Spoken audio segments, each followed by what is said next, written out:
வணக்கம் ஃப்ரெண்ட்ஸ், இன்றைக்கி நம்ம இந்த வீடியோவில் ஓஎஸை வந்து பார்த்திங்கன்னா பென்ட்ரைவில் எப்படி பூட் பண்ணுறது அப்படிங்கிறத தெரிஞ்சுக்க போகிறீங்க. இதுக்கு வந்து பார்த்திங்கன்னா நமக்கு என்னென்ன விஷயங்கள் தேவைப்படும்னா, நம்ம எந்த ஓஎஸை பென்ட்ரைவில் பூட் பண்ணுறோமோ அந்த ஓஎஸோட ஐஎஸ்ஓ ஃபைல் நம்மக்கிட்ட இருக்கணும். ரெண்டாவது, அந்த ஐஎஸ்ஓ ஃபைலை பூட் பண்ணி பென்ட்ரைவில் காப்பி பண்ணுறதுக்கு வந்து பார்த்திங்கன்னா ஒரு பூட்டிங் சாஃப்ட்வேர் தேவைப்படும். அதுக்கப்புறம் ஒரு பென்ட்ரைவ் வந்து பார்த்திங்கன்னா தேவைப்படும். பென்ட்ரைவோட சைஸ் வந்து பார்த்திங்கன்னா மினிமம் ஒரு 8 ஜிபியாவது இருக்கணும். ஏன்னா ஓஎஸோட ஃபைல் எல்லாமே வந்து பார்த்திங்கன்னா 6 ஜிபி வரைக்கும் இருக்கும். ஸோ அதனால் ஒரு 8 ஜிபி இல்லை அதுக்கு அதிகமான ஒரு 16, 32 ஜிபி இந்த மாதிரி இருக்கிறதா வந்து பார்த்திங்கன்னா சௌகரியமாக இருக்கும். அதனால் பென்ட்ரைவ்னு பார்க்கும்போது 8 அல்லது 16 ஜிபி பயன்படுத்துங்க. இப்போ வந்து பார்த்திங்கன்னா எங்கிட்ட ஆல்ரெடி விண்டோஸ் 10ஓட ஐஎஸ்ஓ ஃபைல் இருக்குது. நான் உங்களுக்கு காமிச்சிட்றேன்.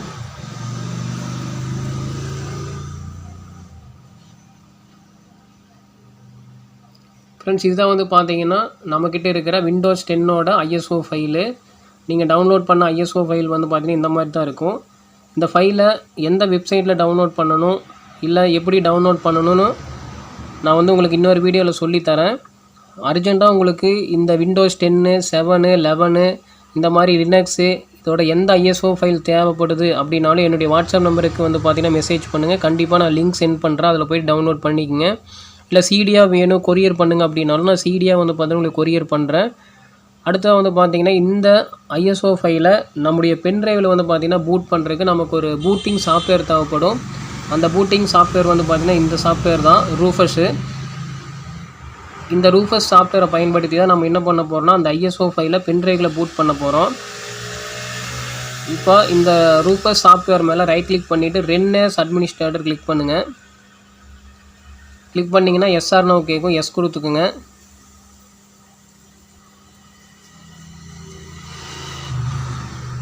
வெயிட் பண்ணுங்கள், ஓப்பன் ஆகும். இப்போ வந்து பார்த்திங்கன்னா ஓப்பன் ஆகிடுச்சு.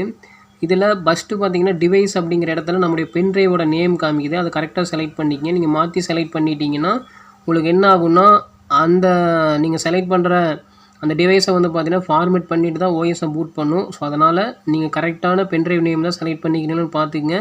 அதுக்கு முன்னாடி அந்த பென்ட்ரைவில் ஏதாவது முக்கியமான டேட்டா இருந்தால் அதை எடுத்து பேக்கப் எடுத்துடுங்க, இல்லைன்னா ஃபார்மெட் ஆகிடும். இப்போ வந்து பார்த்திங்கன்னா நான் வந்து பேக்கப் எடுத்த அந்த பென்ட்ரைவ் தான் வந்து பார்த்திங்கன்னா காமிக்குது. ஸோ அதை நான் செலக்ட் பண்ணிக்கிறேன். அடுத்து வந்து பார்த்திங்கன்னா பூட் செலெக்ஷன் நீங்கள் அதெல்லாம் எதுவுமே பண்ண வேணாம். டிஸ்க் ஆர் ஐஎஸ்ஓ இமேஜ்னு இருக்கும், அதை எதாவது மாற்ற வேணாம். அது பக்கத்தாலே செலக்ட் அப்படிங்கிற ஆப்ஷன் கொடுத்துருப்பாங்க. அந்த இடத்த கிளிக் பண்ணிவிட்டு நம்ம எந்த ஓஎஸை வந்து பார்த்திங்கன்னா அதாவது எந்த ஐஎஸ்ஓ ஃபைலில் பூட் பண்ண போகிறோமோ அந்த ஐஎஸ்ஓ ஃபைலை செலக்ட் பண்ணிங்க. அந்த ஐஎஸ்ஓ ஃபைலை எங்கே காப்பி பண்ணி வச்சுக்கிறீங்களோ அங்கே போயிட்டு அந்த ஐஎஸ்ஓ ஃபைலை மட்டும் செலக்ட் பண்ணுங்கள். நான் வந்து பார்த்திங்கன்னா லோக்கல் டிஸ்க் ஈயில் வச்சுருக்கிறேன். இதுதான் வந்து பார்த்திங்கன்னா அந்த ஃபோல்டரு. ஓப்பன் பண்ணிவிட்டு அந்த ஐஎஸ்ஓ ஃபைலை நான் செலக்ட் பண்ணிக்கிறேன். செலக்ட் பண்ணிவிட்டு ஓப்பன் கொடுக்குறேன். இப்போ வந்து பார்த்திங்கன்னா அந்த ஃபைல் இங்கே வந்துடும். அடுத்த வந்து பார்த்திங்கன்னா பார்ட்டிஷன் சீம் அப்படிங்கிற இடத்துல நீங்கள் எம்பிஆர் வேணுன்னா எம்பிஆர் கொடுங்க, இல்லை ஜிபிடி வேணால் ஜிபிடி கொடுத்துக்குங்க. நான் வந்து பார்த்திங்கன்னா எம்பிஆர் கொடுத்துக்கிறேன். நான் ஏன் எம்பிஆர் கொடுக்குறேன், ஏன் ஜிபிடி கொடுக்கலாம் அப்படிங்கிறத நான் நெக்ஸ்ட் வீடியோவில் உங்களுக்கு சொல்லித்தரேன். இப்போ வந்து பார்த்திங்கன்னா நான் எம்பிஆர் கொடுத்துக்கிறேன். கொடுத்துட்டு என்ன பண்ணுறேன் அப்படின்னா கீழே எதையும் நீங்கள் மாற்ற வேண்டாம். நான் முன்னாடியே சொன்ன மாதிரி பாருங்கள், டிவைஸ் அப்படிங்கிற இடத்துல உங்களுடைய பென்ட்ரைவோட நேம் செலக்ட் பண்ணுங்கள். பூட் செலெக்ஷனில் நீங்கள் எதுவும் பண்ண வேணாம். டிஸ்க் ஆர் ஐஎஸ்ஓ இமேஜ்னு இருக்கும். நீங்கள் செலக்ட் பண்ணி முடித்ததுக்கப்புறமா என்ன ஆகுதுன்னா நம்ம செலக்ட் பண்ண ஐஎஸ்ஓ ஃபைலோட நேம் வந்து பார்த்திங்கன்னா பூட் செலெக்ஷனில் காமிக்குது. அடுத்த வந்து பார்த்திங்கன்னா பார்ட்டிஷன் சீமில் எம்பிஆர் ஜிபிடி இருக்கும். உங்களுக்கு எம்பிஆர் வேணால் எம்பிஆர் கொடுங்க, ஜிபிடி வேணால் ஜிபிடி கொடுங்க. இந்த எம்பிஆருக்கும் ஜிபிடிக்கும் உள்ள வித்தியாசங்களை நான் இன்னொரு வீடியோவில் சொல்லித்தரேன். இப்போ வந்து பார்த்திங்கன்னா எனக்கு எம்பிஆர்லாம் தேவைப்படுது, அதனால் எம்பிஆர் கொடுத்துக்கிறேன். கொடுத்துட்டு வேறு எதையுமே நீங்கள் மாற்ற வேணாம். ஜஸ்ட் நீங்கள் என்ன பண்ணுறீங்கன்னா கீழே இருக்கக்கூடிய ஸ்டார்ட் அப்படிங்கிற ஆப்ஷனை கிளிக் பண்ணுங்கள். கிளிக் பண்ணிங்கன்னா உங்களுக்கு வந்து பார்த்திங்கன்னா இந்த மாதிரி செக் பாக்ஸ் ஏதாவது டிக் பண்ண சொல்லும். நீங்கள் எதுவுமே டிக் பண்ண வேணாம். ஜஸ்ட் என்ன பண்ணுறீங்கன்னா ஓகே மட்டும் கொடுங்க. ஓகேங்களா, வேறு எதுவும் பண்ண வேணாம். ஓகே கொடுத்துருங்க. ஓகே கொடுத்தீங்கன்னா இங்கே வந்து பார்த்தீங்கன்னா உங்களோட இதை வந்து நான் ஃபார்மேட் பண்ணிடுவேன். ஃபார்மேட் பண்ணிக்கிட்டுமான்னு கேட்குது. நான் என்ன சொல்கிறேன்னா ஃபார்மேட் பண்ணிக்க அப்படின்னு சொல்கிறேன். ஓகே கொடுத்துட்டேன். இப்போ வந்து பார்த்தீங்கன்னா முதல் எடுத்தோடனையும் நம்மளோட பென்ட்ரைவ் ஃபார்மேட் பண்ணும். அதுக்கப்புறம் தான் ஓஎஸை பூட் பண்ண ஸ்டார்ட் பண்ணும். நீங்கள் வந்து சிஸ்டத்தை ஆஃப் பண்ணிடாதீங்க, இல்லை வந்து பார்த்திங்கன்னா சார்ஜரை கலட்டி விட்டுறாதீங்க. சார்ஜிங்லேயே இருக்கட்டும். ஏன்னா பூட் ஆகிறதுக்கு எப்படி ஒரு 1 ஹவர்லேருந்து ஒரு 45 மினிட்ஸ் எடுத்துக்கும். அது ஓஎஸோட இதை பொறுத்து. விண்டோஸ் 10 அப்படிங்கிறனால ஒரு 45 மினிட்ஸ் கண்டிப்பாக எடுக்கும். அதனால் சார்ஜர் கழட்ட வேணாம், சார்ஜர் கனெக்ட்லேயே இருக்கட்டும்.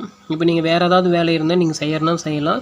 பூட் ஆகி முடித்ததுக்கப்புறமா நீங்கள் எந்த லேப்டாப்புக்கு வந்து பார்த்தீங்கன்னா ஓஎஸ்ஸை இன்ஸ்டால் பண்ணணும்னு நினைக்கிறீங்களோ அந்த லேப்டாப்பில் போயிட்டு இந்த பென்ட்ரைவை கனெக்ட் பண்ணிவிட்டு அந்த லேப்டாப்புக்கான பூட் மணி கீயை ப்ரெஸ் பண்ணி இந்த பென்ட்ரைவை செலக்ட் பண்ணிவிட்டு நீங்கள் ஒவ்வொரு ஸ்டெப்பாக வந்து பார்த்தீங்கன்னா கம்ப்ளீட் பண்ணிகிட்டே வரணும், இன்ஸ்டால் பண்ணணும்.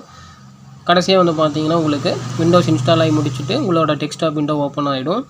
அடுத்த வீடியோவில் நான் எப்படி இந்த பென்ட்ரைவில் இருக்கக்கூடிய ஓஎஸை இன்னொரு லேப்டாப்பில் கனெக்ட் பண்ணி ஓஎஸ் இன்ஸ்டால் பண்ணுறதுன்னு சொல்லித்தரேன். இந்த வீடியோவில் வந்து பார்த்தீங்கன்னா எப்படி பென்ட்ரைவில் ஓஎஸை பூட் பண்ணணும் அப்படிங்கிறலாம் நீங்கள் தெரிஞ்சிருப்பீங்க. உங்களுக்கு எந்த ஓஎஸ் தேவைப்பட்டாலும் எனக்கு வாட்ஸ்அப்பில் வந்து பார்த்தீங்கன்னா என்ன பண்ணுறீங்கன்னா லிங்க் ஷேர் பண்ணுங்கன்னு கேளுங்க. நான் கண்டிப்பாக லிங்க் ஷேர் பண்ணுறேன், அதில் போய் டவுன்லோட் பண்ணிக்கங்க. ஓஎஸ்ஸை பூட் பண்ணுறதுல ஏதாவது பிரச்சனை எரர் வருது அப்படின்னா எனக்கு கால் பண்ணி கேளுங்க, நான் சொல்லித்தரேன். இல்லை ஏதாவது ஓஎஸ் இன்ஸ்டால் பண்ணணும் லேப்டாப்புக்கு கம்ப்யூட்டருக்கு அப்படின்னா நிச்சயமாக என்னுடைய நம்பருக்கு கால் பண்ணுங்கள், நான் ஹெல்ப் பண்ணுறேன். Thank you friends.